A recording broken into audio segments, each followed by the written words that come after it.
Dreamers Welcome Podcast.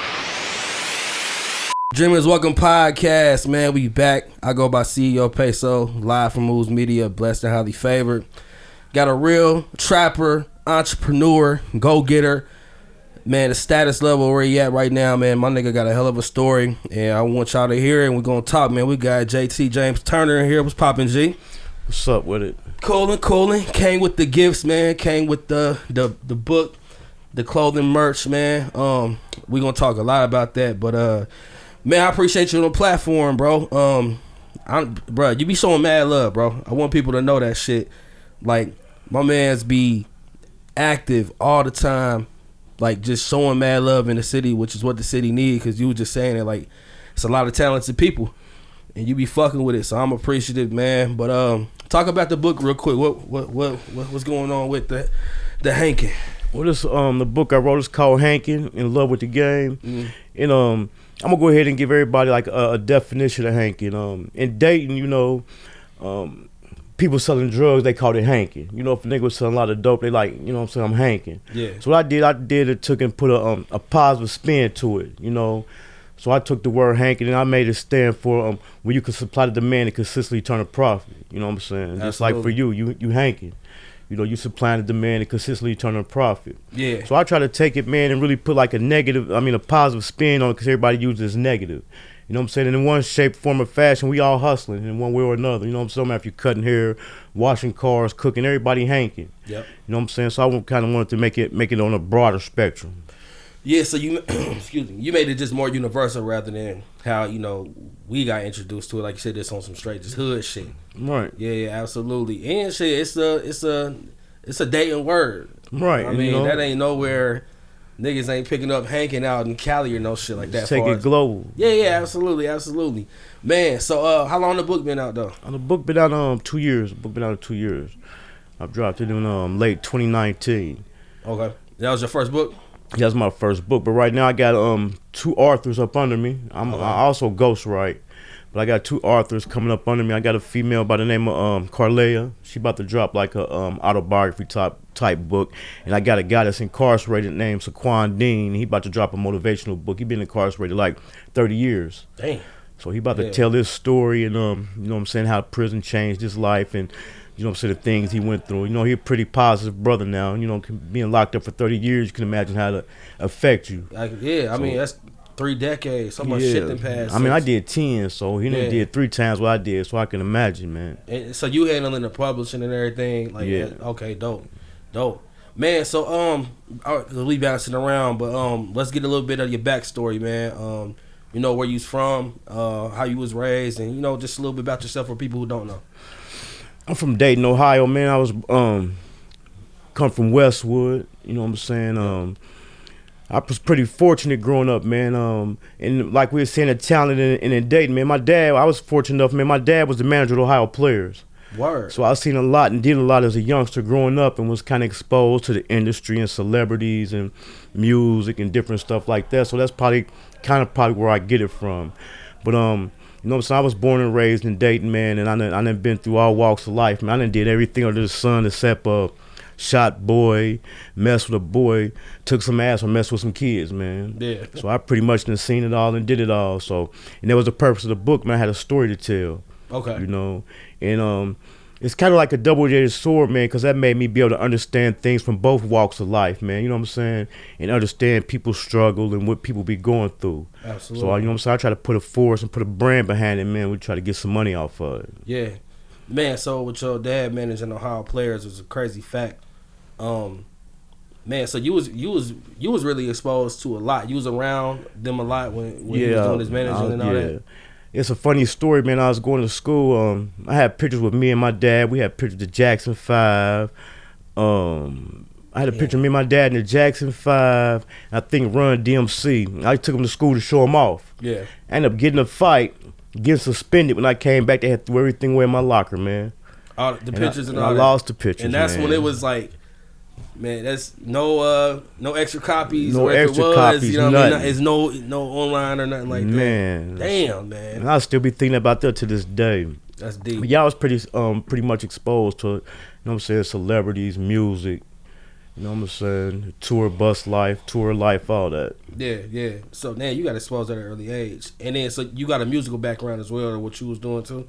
I don't really do music, but I'm as far as like, I got an ear for music. You know what I'm saying? That's another thing where we touched on. We said it's a lot of talent in the city. Yeah. You know what I'm saying? I just got an ear, man, and it's just about consistency. Okay. You know? So, I like asking this a lot. So, like, with music though, was it anything else that you was ever like intrigued in or wanted to do, or was it like coming up, or was it just always music because that's all you seen? No, it was pretty much films. Filming. I remember growing up, I had a summer job, man, and people probably might not remember it, called Access 30. I think it's called, I think it's called Dayton TV now. Where they do like I remember Access 30. Yeah. I remember that on some, I was young too. Yeah. This is like super back in the G though. And you could volunteer out there. You go out there and they used to film certain events in the city, like the Black Culture Festival, the River Festival, and stuff like that. Yeah. So I was doing that, and that's when I kind of like really started getting into like liking the camera. You know what I'm saying? Wanting to get more behind the camera. So that piqued my interest. You know what I'm saying? Doing that. Mm-hmm. But after that, man, pretty much, man, doing my my teens, man, and my early 20s. I'm in my mid 40s now, but like, man, I did 10 years in the joint. So a whole decade, you know what I'm saying? I kind of missed it. So I'm really trying to catch up. Okay. I mean, I don't want to get into how that happened, but what did that do for you when you initially had 10 years given to you and it was like taken away from your life? Man, I thought it was over. I could never, you know what I'm saying, see myself doing that much time, but I just had to get in there and get it knocked out. You know what I'm saying? I mean, you say it like it was overnight. I mean, I get it knocked out, but it's like... It seemed like it went fast, you know what I'm saying? But once I be out and I be reflecting, and I've been out 10 years now, and I think back on the 10 years, like, man, that was a long time. But in there, man, you really don't count the days, you know what I'm saying? One of the rules they got, man, stay off the fence. You know what I'm saying? I mean, thinking about the streets and stuff. Yeah. But, man, it really took a chunk out of my life, man. And at first, I was kind of letting that stagnate me and had me in depression because it seemed like I couldn't keep up. You know what I'm saying? Technology, computers, and stuff like that. But I'm really pretty much just trying to use it as something positive, man. Yeah. So you know? So you was in there when a lot of the technology and stuff, I mean, it's constantly shifting, but you was in there when like a lot of shit was shifting from when you at first went and when you got out. Yeah, when I first got locked up, man, cell phones was like rare. I mean, I had one, but you really had to have some money, didn't have a cell phone. Right. You know, they weren't as common as they is now. Yeah. You know? Man, so in there though, like what are you doing to keep your mind focused and intact? Like what from your viewpoint, what was you doing to just stay solidified? Like, man, I'm just gonna buckle down and focus. Man, I just really mainly just thought about, man, what I was gonna do when I got out. Like, what could I do not to come back here? You know what I'm saying? What could I do to teach people to learn from my experience? They wouldn't have to go through it themselves. Right. You know, so I was just in there, man, working out and reading. You know, and that's how I wrote the book, man. They said the best writer is somebody that read. You know, and early 2000s, that's when them street books first hit, urban literature books first hit. So, you know, I read a lot of the books. I read a lot, read so many of them that I was fortunate enough to get a job with Triple Crown Publications. Okay. And that was like one of the first urban fiction book publishing companies. So, them the ones that was, oh my bad, but them the ones that was like, they do like short books with short stories too and all of that? No, like, it was full novels. Okay, well, I know somebody kept telling me about a book and it was maybe like 20 something pages, whatever. But it's all stories though. Right? Yeah. Or they got some with short stories and they got some complete novels also. Yeah. So what happened was the Vicky Stringer, you know what I'm saying? She was like the owner of the publishing company, and she had did some time in the Fed joint, and she had wrote a book and self-published it. You know, she was from Detroit. She got into the dope game, moved to Ohio, Columbus, Ohio, ended up catching the Fed case, doing some time, and while she's in jail, she wrote a book. So when she got out, she published it, and then she started her own publishing company. Nice. So what happened? She came to one of the institutions I was in and visited, and she was telling us about her books, which I had read all of them. So she was telling the story of the book, but she couldn't think of the author because she had so many authors. Yeah. So when she tell the story, I had read it, so I would tell her the title of the book. Yeah, you knew it off top. And she was like, "Man, you done read a lot of books." I'm like, "Yeah, I done read all of them." She's like, "You want a job?" I'm like, "Yeah." So what I would do was, if a person wrote a book, you no matter where they was at incarcerated on the streets, if a person wrote a book and submitted to them trying to get published, they would send it to me, which is the manuscript. And I proofread it, see if it's a good story, and if it's a good story, I green light it, and then they look at it in-house. They was getting so many submissions in, they didn't have time to really look at all of them. Hold on, so you reading down there every submission coming in? Yeah. And then you got the wheel of like, all right, this is a great one. Yeah. Send this through. Yeah. And you said that's called manufacturing. That's called a manuscript. Manuscript. What they send in is called a manuscript. Yeah. Okay. And I was fortunate enough, man, to have a manuscript come through my hands from a female here in Dayton. Word. And I gave it the green light, and they published it. Nah, that's amazing, bro. That even with that type of responsibility on your hands, like, would you just like, because you had read all the books, you just felt prepared to do it? You was just like, man, I'm with it. Like, yeah, I have read so many books, man. I knew a story is a beginning, middle, and end. You know, and I know what keep a person's attention, if it was good, if it'd be good or not, if it hold other people's attention. Yeah. So basically, you know, like I said, I was the one that's green lighting them. Yeah, I mean, basically like A&R with artists and everything, just knowing like, right, but in the book world, yeah, absolutely. And that's a good trait too to have dealing with film. I mean, because you know, in the stories and shit, you know how to construct a story. Then I mean, you coming up with shit, good movie ideas, right? Good scripts or whatever. Script writing. And I want to touch on that too again, because right now you we was talking about it before, but now you in college for digital cinematography. Digital cinematography, right. So with that, what is it that intrigues you about getting behind the camera or just the film aspect period? Like, what do you appreciate about it? Man, I'm gonna tell you what really got me into it. When I first dropped the book, I was trying to find somebody to do me. I'm trying to always be innovative, so I'm trying to take it to the next step. So I was trying to find somebody to shoot me like a trailer, like a movie trailer, but it's gonna be a trailer to a book. Okay. And I couldn't find nobody to do it. You know what I'm saying? At the time, I wasn't fortunate enough to have been on the network with you. Right. And it's like everybody who I kept hooking up with, man, they was playing games or, you know what I'm saying, didn't want to do it. Or they just one about their business, yeah. So I said, man, I'm gonna learn how to do this myself. So I had watched a couple YouTube videos, YouTube University, and I love it. I love it. I love it. Right, and then by me being so far in technology, man, I really just couldn't grasp it. Yeah. So I said, man, I'm gonna go to school for it. So then I started going to school for it, and I started liking it. Plus, I already knew I know how to tell a story. And I know that's what filmmaking is, basically telling a story. You know what I'm saying? Literally. So I started going to school for it, man, and fell in love with it. Absolutely. Damn, man. So, just with you, like, not really understanding, you know, like it's like with the camera and everything, is it something like you like to accept a challenge of like trying to learn something new? I'm most definitely trying to learn something new. That's why after I graduate this, I'm gonna double back and take online marketing. Okay. You know, and I know how they say a person can't do everything themselves. They need a team, and I'm doing everything myself. Yo, right. You know, I'm right here with you, bro. I'm marketing it. I'm shooting it. I'm editing it. I'm writing the script. I'm doing the lights. I'm doing the sound. I'm doing it all, man. Yeah. You was giving me gems on my pod. I just want people to know he be critiquing. I love it though, and because I come from the same aspect of like, you know, people dragging their feet not to do it for you, or I mean, I ain't say not to do it as if I ain't need no handouts, but it's like niggas they ain't doing it on the time we need to do it. So right. I totally respect that because that slow up the process, slow up the plans Most that niggas definitely. be having though, man. So, but yeah, so with the digital photography and then the what's the secondary degree? Man, I keep wanting to say internet marketing. Is that it? It's online marketing. Online marketing. When I was about to go back, I think it was called internet marketing. It's all the same shit. Man, what you willing to grow with that? Like just having these degrees and doing everything. Like what's your end goal of like just having all of the digital aspects under your belt? Okay, then the online marketing, that's going to play into place. Like right now, I'm really just on social media, sharing, posting, reposting. Right, when I take the online marketing, that's gonna be able to give me a solidified strategy how to market. Right. How to market my books, my other authors' books, my films, my videos, whatever I shoot. You know, like you said, I'm just hungry for knowledge, man. I want to know how to do it myself.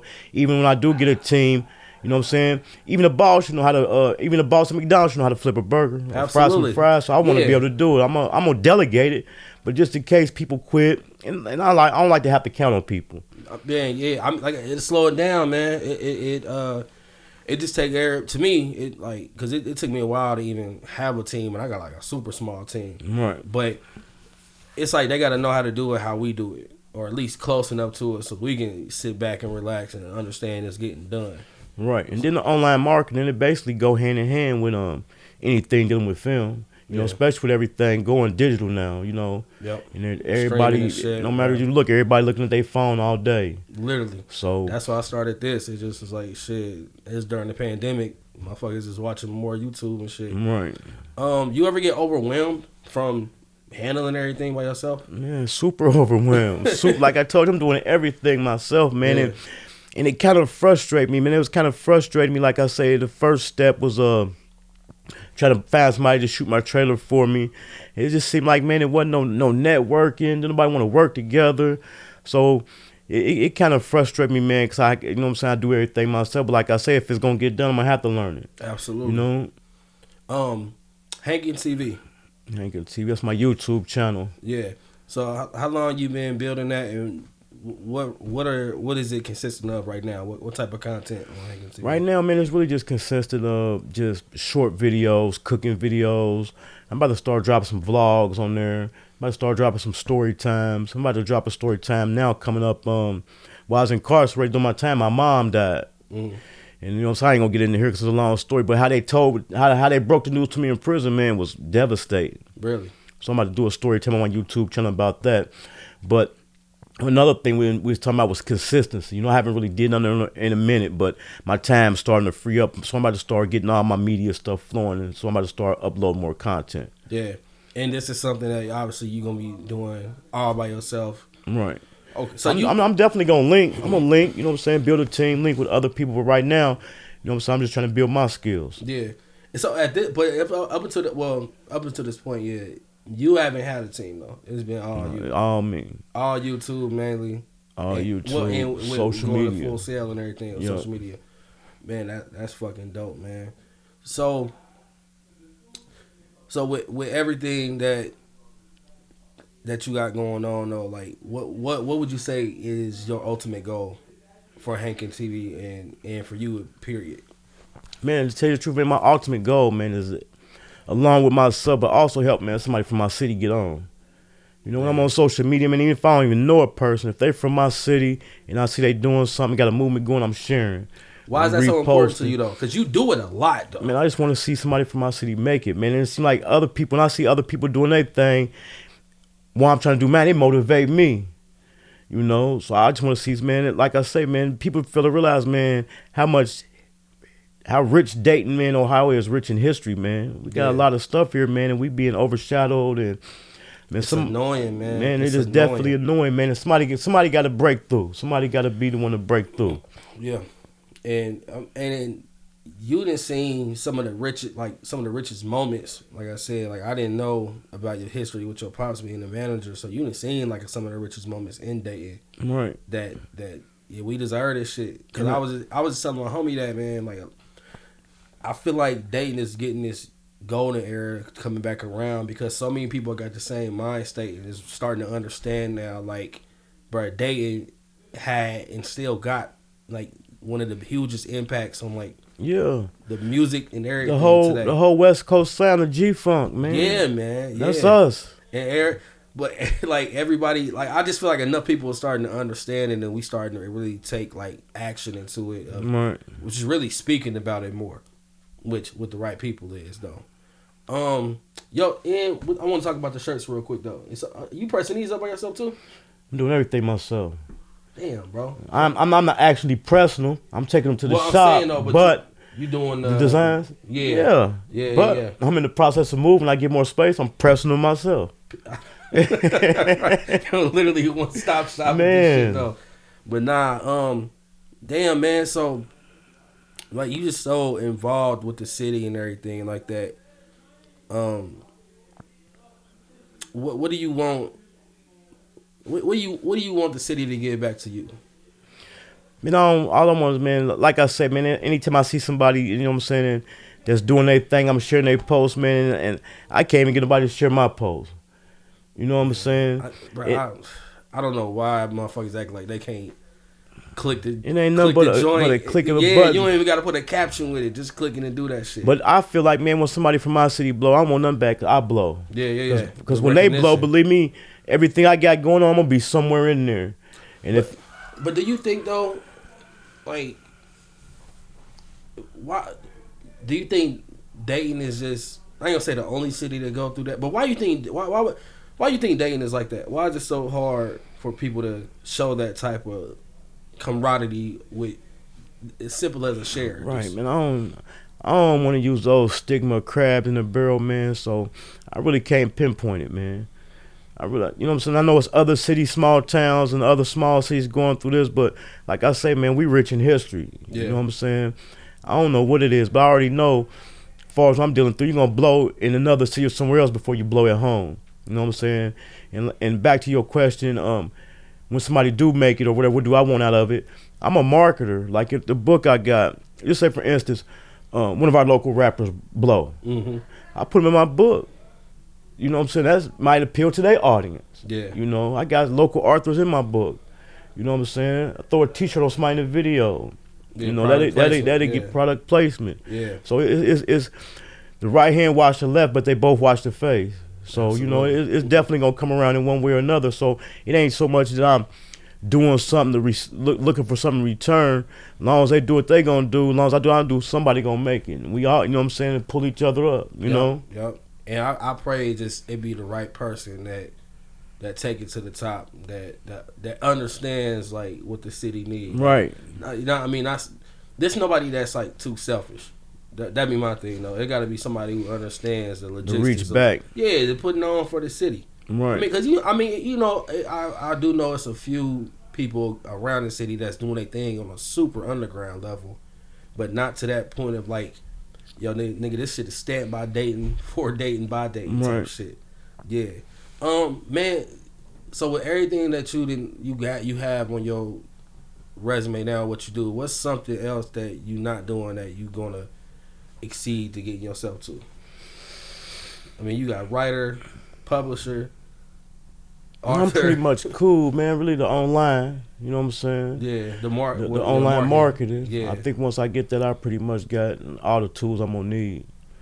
You know, and that go back to show like the reason I'm doing everything myself is because like we saying, man, ain't nobody reaching back. Right. You know, so I just do it all myself, and that's the way I know it get done. Yep. You know, literally, I love that.